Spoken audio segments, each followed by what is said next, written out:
కూటమి ప్రభుత్వ పాలన మొదలైన తర్వాత చేసిన అప్పులు 1,19,000 కోట్ల రూపాయలని తేలుతోంది.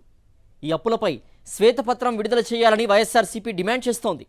ఇంత అప్పు తెచ్చి ఈ 7-8 నెలల్లో ఎలా ఖర్చు చేశారో ప్రజలకు తెలియజేయాల్సిన బాధ్యత ముఖ్యమంత్రి చంద్రబాబు మీద ఉందని వైఎస్ఆర్సీపీ అడుగుతోంది. దీనిపై చంద్రబాబు ప్రభుత్వం స్పందించడం లేదు. పవన్, బాబు, లోకేష్, పురంధేశ్వరి ఉలుకు పలుకు లేకుండా ఉండిపోవడం చర్చనీయాంశంగా మారింది. రాజకీయాల్లో తనంత అనుభవజ్ఞుడు లేడని చెప్పుకునే చంద్రబాబు చేతులెత్తేశారు. ఎన్నికల ముందు గొప్పగా ప్రచారం చేసిన సూపర్ 6 హామీలను అమలు చేయలేనని, సంక్షేమానికి డబ్బులు ఇవ్వలేనని చెబుతున్నారు. పథకాలు అమలు చేయలేనని బాబు తాజాగా చేసిన ప్రకటన నేపథ్యంలో బాబు సర్కార్ చేసిన అప్పులపై చర్చ జరుగుతోంది. ఒక పక్క అప్పులు తెస్తూనే మరొక పక్క వాటిని సంక్షేమానికి కేటాయించకుండా రాష్ట్ర ఆర్థిక పరిస్థితి బాగాలేదని, అదని ఇదని ఏదో ఒకటి చెప్పుకుంటూ చంద్రబాబు పొద్దుపుచ్చుతున్నారనే విమర్శలు వెల్లువెత్తుతున్నాయి.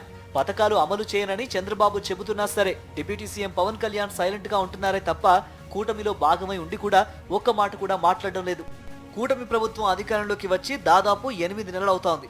ఈ 8 నెలల్లో ఆంధ్రప్రదేశ్ ప్రజలకు జరిగిన మేలు గుండు సున్నా అని రాజకీయ, సామాజిక, ఆర్థిక నిపుణులు చెబుతున్నారు.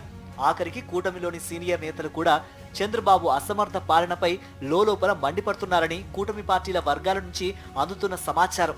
ఎన్నికల మేనిఫెస్టోలో అమలు కాని వాగ్దానాలు చేర్చడం, తీరా అధికారంలోకి వచ్చాక వాటిని నెరవేర్చకుండా మోసం చేయడంలో చంద్రబాబు ఘనాపాటి అనేది అందరికీ తెలిసిన విషయమే.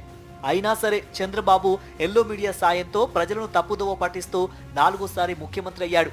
ఒక్కసారి అధికారం దక్కగానే ప్లేట్ ఫిరాయించారు. హామీలన్నింటినీ తీసుకుపోయి బంగాళాఖాతంలో కలిపేశారు. సంక్షేమానికి డబ్బులు లేవని బహిరంగంగానే ప్రకటిస్తున్నారు. అంటే ఆయనే స్వయంగా తాను అబద్ధాలాడినట్టు చెప్పుకుంటున్నారు.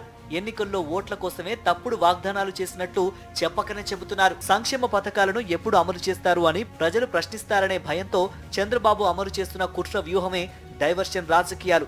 ఇందుకోసం ఆయన ఎంతకైనా తెగిస్తారు.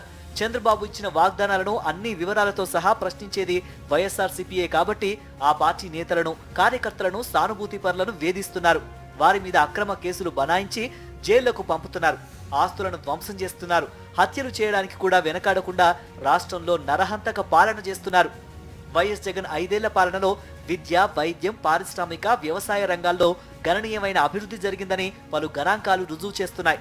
కోవిడ్ సమయంలో జగన్ చేసిన పాలనకు దేశమే బ్రహ్మరథం పట్టింది.